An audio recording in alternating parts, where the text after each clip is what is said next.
Conecte rdpremiesportes.com. Olá, amigo internauta da Prêmio Esportes, mais uma vez estamos aqui com a segunda edição do nosso programa Papo de Arbitragem. Eu tenho a honra e o prazer de ter aqui comigo o árbitro com mais de 15 anos de experiência, César Coronado, ele que já trabalhou na Federação Paulista de Futebol, também já prestou serviços à CBF, e a gente aqui está de volta para poder falar dos lances polêmicos da arbitragem, questões relacionadas a uma das questões mais polêmicas aí do futebol, que é com relação ao apito. Né? Então, Coronado, boa tarde, bom dia, boa noite para quem estiver ouvindo aí. Eu queria que você saudasse os ouvintes. Boa tarde, Rodney, né? Bom dia, boa noite, depende da hora que a pessoa estiver ouvindo nosso programa. Mais uma vez estamos de volta, tivemos aí mais uma rodada, temos alguns assuntos pendentes da outra rodada, e hoje vamos aí nesse papo de arbitragem, no segundo programa, conseguir conversar um pouco mais sobre esse assunto polêmico, a arbitragem. Pois é, como você falou, a gente tem alguns assuntos pendentes. Eu queria falar de um acontecimento, né, da partida entre Sport e Santos, que ocorreu no último dia 25 de setembro. O jogador Elano do Santos acabou sendo expulso pelo árbitro Elmo Alves Rezende Freitas, e depois causou uma grande estranheza, foi até um motivo de algumas brincadeiras, né? Inclusive o relato que o árbitro fez na súmula. Então, segundo o que está escrito lá, o Elmo expulsou o Elano pelo jogador Elano tê-lo chamado de folgado. Aí eu deixo a pergunta para você, César. O folgado é motivo para cartão vermelho? A palavra folgado é motivo para expulsão? Bom, veja bem, Rodney, nós temos que analisar toda a circunstância do fato ocorrido. O lance foi na partida, né, no momento de um lance quente, né, uma situação quente, e eu creio que na interpretação do Elmo, o Elano, que não é um jogador calmo, é um jogador descontrolado, já mostrou diversas vezes, foi expulso até do banco de reservas, ele conseguiu durante o Campeonato Paulista. É um jogador totalmente descontrolado, e eu acho que no ímpeto da jogada, de acordo com a interpretação do Elmo, ele deve ter falado um folgado agressivamente, porque o árbitro sabe ponderar, e a gente tem que parar com essa história de que jogador não xinga árbitro e árbitro não xinga jogador. É no lance, é uma situação do jogo, às vezes o árbitro explode também, dando uma bronca, acaba saindo um palavrão, mas não é questão de ofensivo.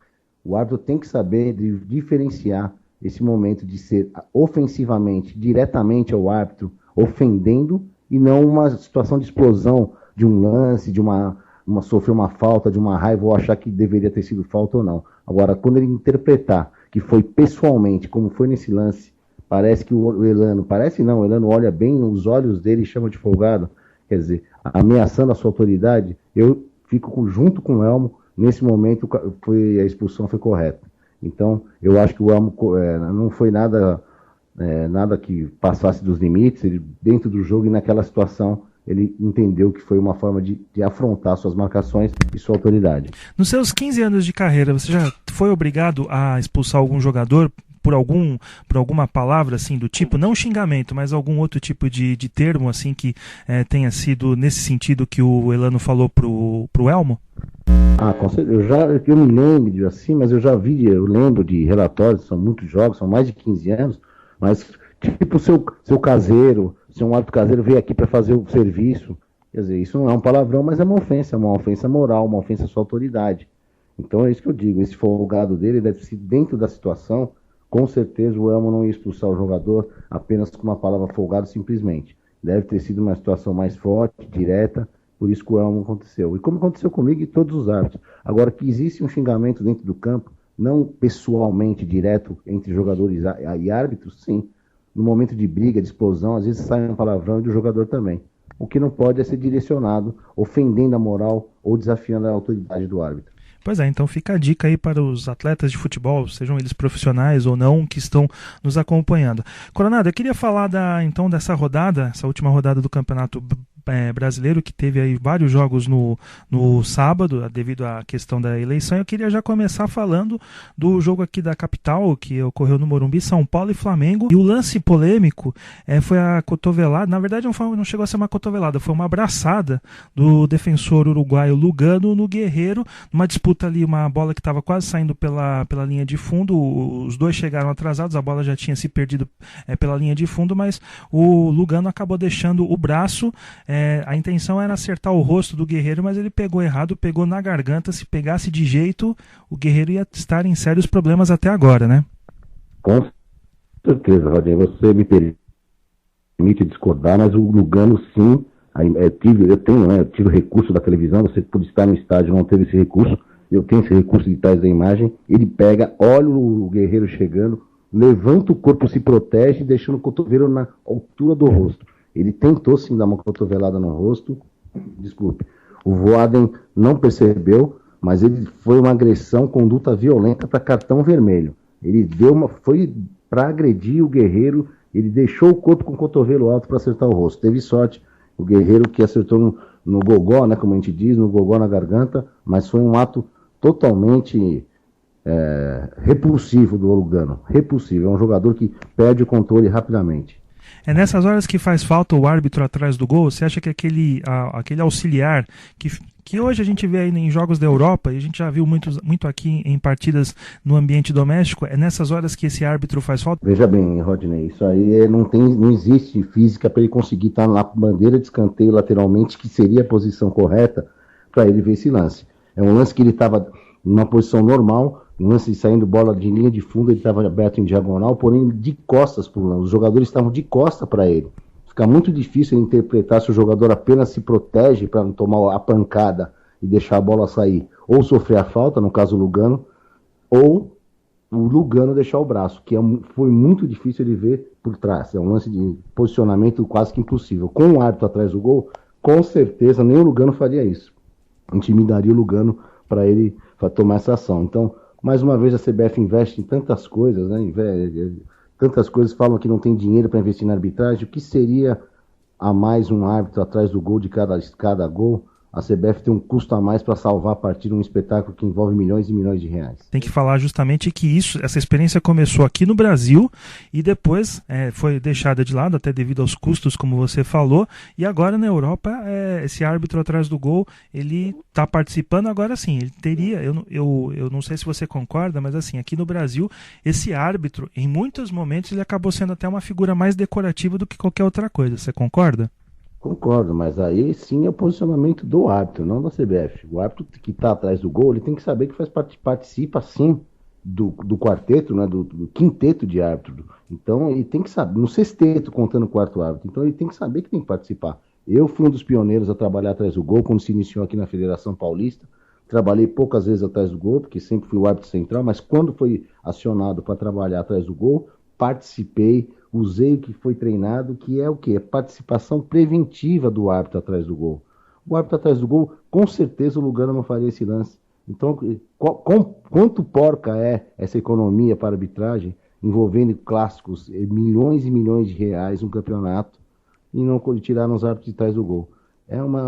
A culpa também, sim, é são dos árbitros, que foram poucos, não todos, omissos atrás do gol, não interferiam na hora que tinham que interferir, mas eu tenho certeza que se tivesse um árbitro atrás do gol, o Lugano não tomaria essa ação. Ah, certamente. Você acha que o Coronel Marinho pode voltar com essa experiência aí, colocando novamente os árbitros atrás do gol, ou isso aí já é uma página virada na arbitragem brasileira? Eu acho que, infelizmente, é uma página virada, mas a gente não pode decretar isso, porque de acordo com os erros vão acontecer na imprensa. É um trabalho da imprensa também, de cobrar, de por que parou e por que não coloca de novo.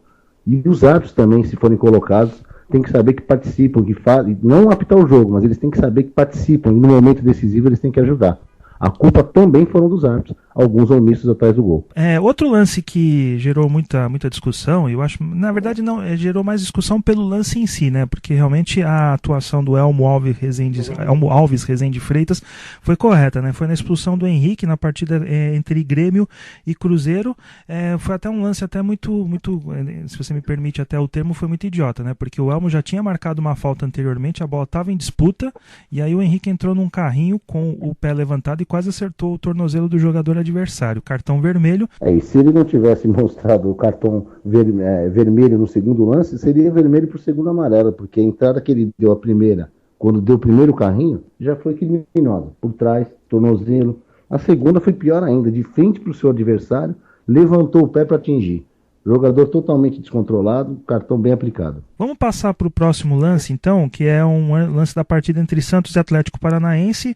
A arbitragem foi do Péricles Bassol e o pessoal do Atlético Paranaense reclama que o lance que originou um dos gols, o lance de pênalti, não aconteceu, né? Uma disputa do Vecchio com o Weverton, né? Então o árbitro Bassol acabou enxergando que houve uma penalidade máxima ali. Na tua opinião, o que houve nesse lance de fato? Na minha opinião, não houve pênalti, né? No atacante do Santos, ao ver que perde um pouco a distância do domínio da bola, ele procura o contato com o goleiro. E isso eu te falo com muita tranquilidade, porque eu tenho o recurso da imagem. Mas a cena do lance, a cena do lance do Pérez dentro do campo de jogo, se eu estivesse como árbitro, eu apitaria o pênalti também. Mas como eu tenho esse recurso da televisão e posso verificar o que ocorreu com lentidão a imagem, com tranquilidade, o jogador do Santos, ele procura o contato quando ele perde um pouco o controle da bola. Então não foi pênalti. Mas eu fico com o Pérez, eu até fico difícil de comentar, mas eu fico com o Pérez porque o lance, a cena em si, dentro do campo de jogo, sem esse recurso que tem, eletrônico, eu também marcaria pênalti. Mas não foi pênalti, o jogador procura o contato, e infelizmente o Pérez cai no movimento que o jogador do Santos mostra para ele. Na edição passada você falou que era contrário à questão da implantação do recurso eletrônico para dirimir dúvidas de arbitragem. Nesse caso específico, você falou que olhando na televisão com mais calma o replay, você não daria o pênalti, mas que no campo você teria marcado a penalidade máxima. Nesses casos, então, nesse caso específico, o recurso eletrônico não ajudaria? Continuo contra, Rodney. O erro faz parte do futebol. O jogador também comete erros. Então, eu continuo com o erro, eu continuo contra a tecnologia e continuo a favor do erro humano. O que é o erro humano? É esse tipo de erro. A cena do lance. Eu estou comentando como eu fui árbitro 20 anos.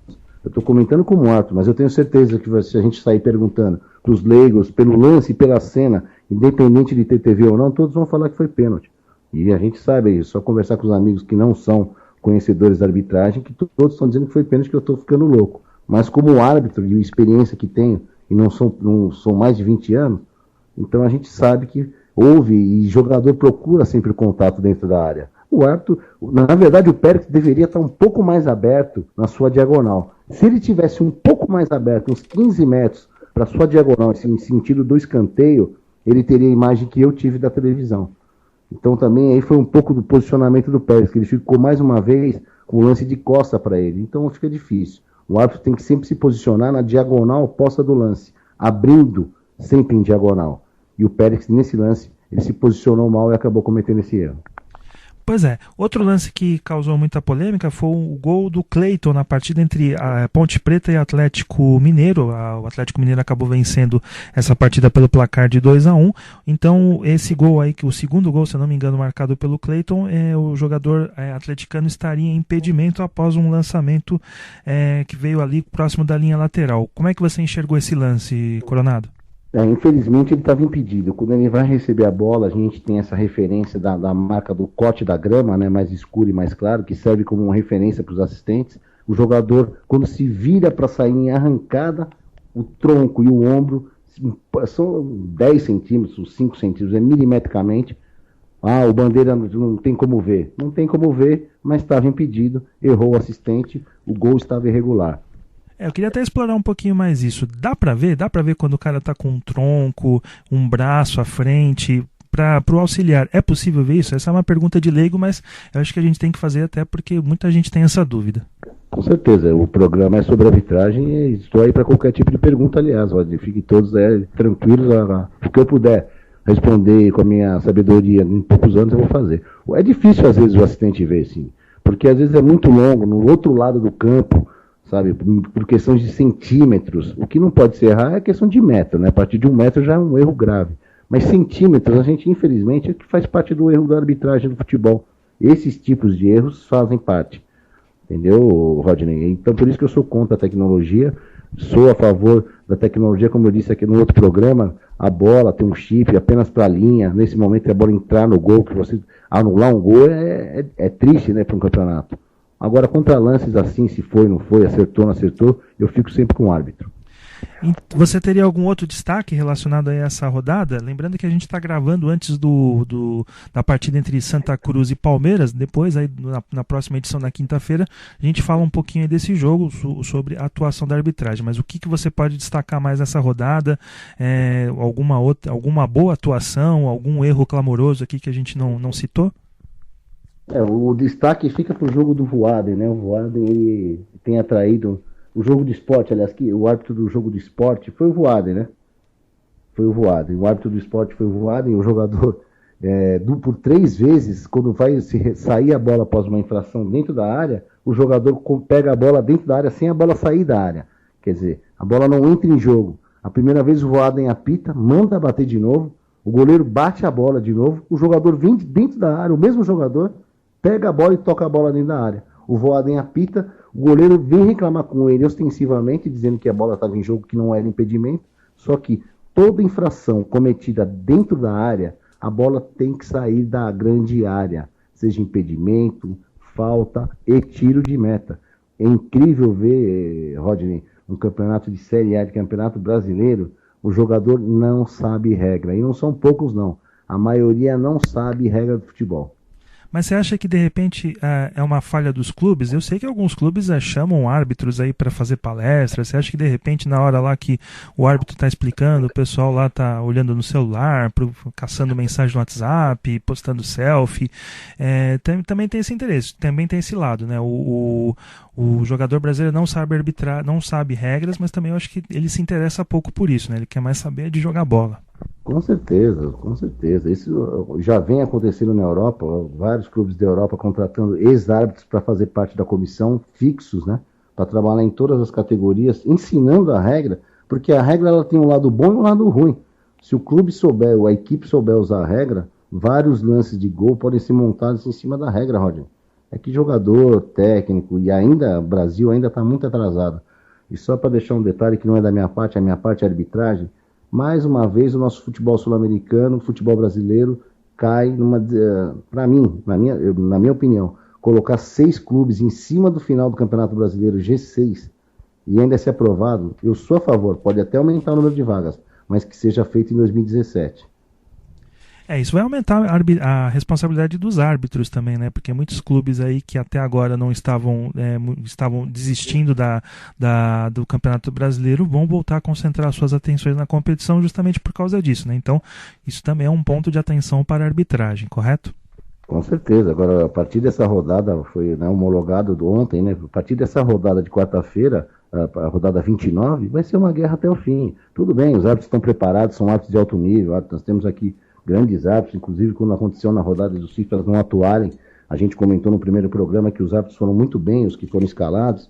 Então, me parece que agora com o Coronel Marinho a arbitragem deu uma sossegada, tirou o pé, acho que se sentiu mais protegida, né? A partir de agora, não que o Sérgio não o protegesse, mas acho que o Coronel é mais humano, mais próximo, e eu acho que nós temos aí as últimas rodadas, nós vamos ter grandes arbitragens, grandes jogos, até o final, Rodney. Você já tem a escala de arbitragem da próxima rodada?